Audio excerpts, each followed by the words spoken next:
Hello guys, আসসালামু আলাইকুম। কেমন আছেন সবাই? রাত্র বাজে 12টা। তখন ছেলে বলছে, মা কিছু বানিয়ে দাও, খাবো। তখন আমি কি করব, তার হাতের কাছে কিছুই নেই।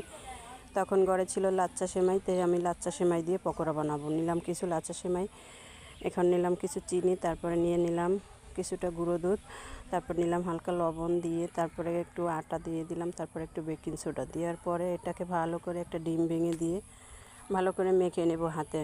মেখে নেওয়ার পর একদম দেখেন কেমন হয়েছে, এরকমের একটা ডো তৈরি হবে। তখন এটা হাতের মাধ্যমে একটা শেপ দিয়ে দিলাম। শেপটা দিয়ে দেওয়ার পরে এই যে আমি একটা লাভ শেপ দিলাম। দেখতে কিন্তু মাশাআল্লাহ অনেক সুন্দর হয়েছে। খেতে কেমন হবে জানি না, তবে সবাই সাথে থাকেন, দেখেন পুরো ভিডিওটা।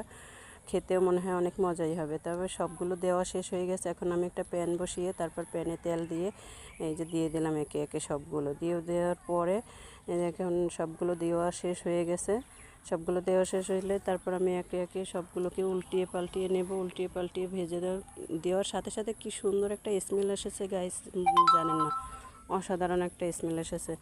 এই যে দেখেন কেমন একটা কালার হয়েছে। খেতেও তো ভেঙে দেখছি কেমন হয়েছে, ভিতরে তো অনেক সুন্দর হয়েছে।